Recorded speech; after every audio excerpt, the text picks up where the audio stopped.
Hello guys, तो कैसे हो आप सभी। होप सो आप सभी अच्छे होंगे।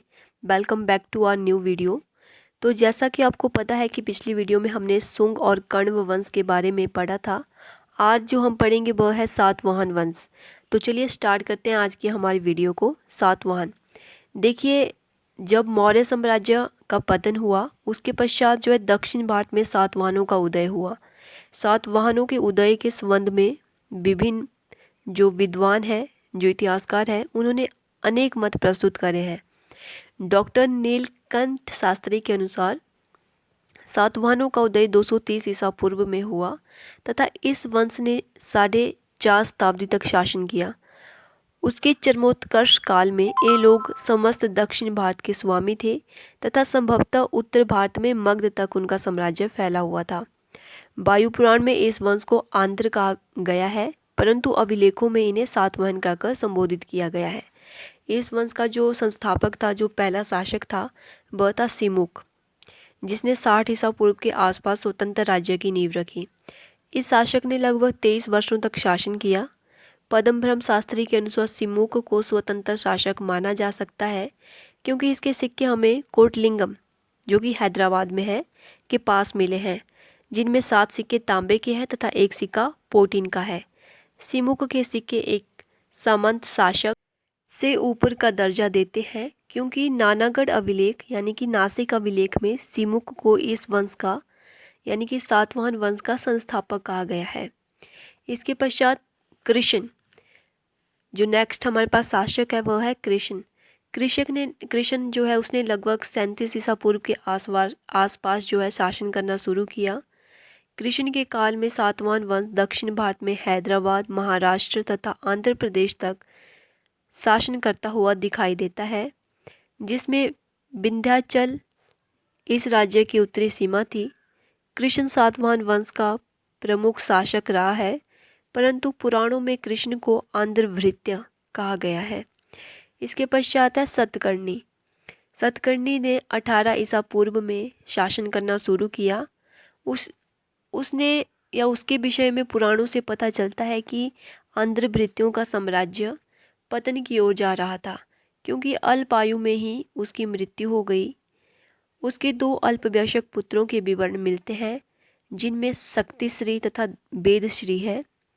इनकी माता नागानिका लगभग 16 वर्षों तक इनकी संरक्षिता के रूप में शासन करती है।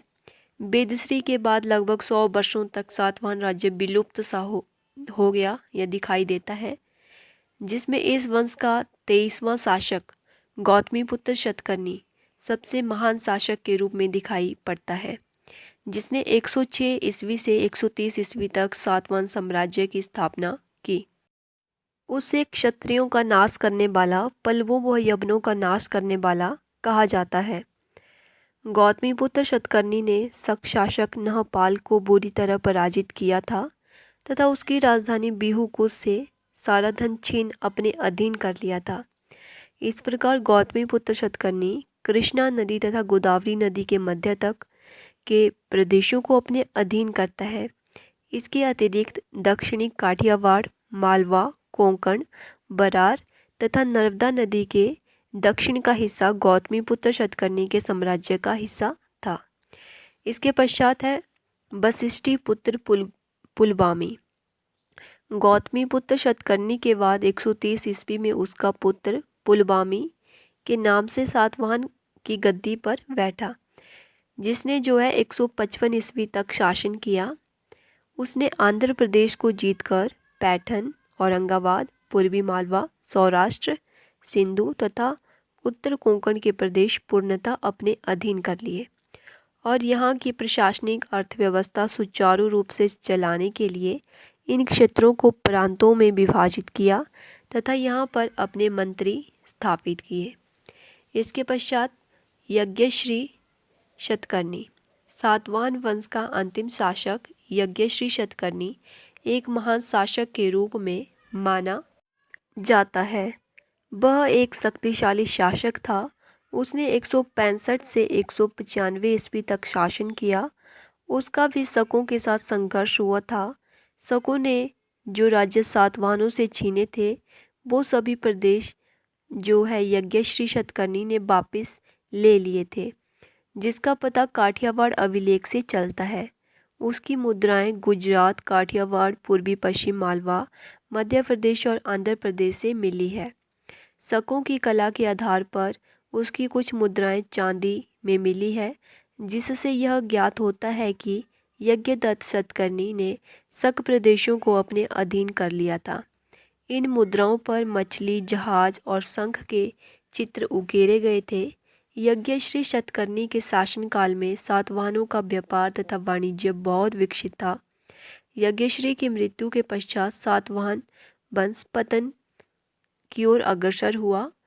लगभग 250 ईस्वी के आसपास इन क्षेत्रों में इक्ष्वाकु वंश का शासन स्थापित हो जाता है। शकों एवं सातवाहनों में बहुत लंबे समय तक युद्ध चलता रहा, जिससे सातवाहनों की शक्ति कमजोर हो गई। भारत के पश्चिम भागों में आभीरों की प्रबल शक्ति का उत्थान हो रहा था, जिससे सातवाहनों को बड़ी ठेस पहुंची या लगी। दक्षिण में इक्ष्वाकु और पल्लवों ने अपनी शक्ति का विस्तार करके आंध्रों के विरुद्ध विद्रोह कर दिया तथा स्वतंत्र राज्यों की स्थापना की।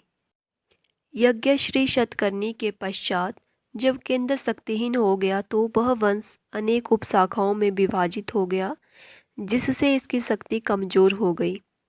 जिस समय सातवाहन राज्य आपसी संघर्ष में रत थे, उलझे हुए थे, उसी समय दक्षिण भारत में वाकाटकों के रूप में एक नई शक्ति का उदय हुआ। वाकाटक लोगों ने सातवाहनों को विनाश के गर्त में धकेल दिया। इसके पश्चात सातवाहन राज्य पुनः नहीं पनप सका। तो ये थी हमारे पास आज की हमारी वीडियो। सातवाहन शासकों का जो शासन प्रबंध है वो भी एग्ज़ाम के पॉइंट ऑफ व्यू से इम्पोर्टेंट है, तो उसको भी हम आगे करेंगे। आज के लिए सिर्फ इतना ही।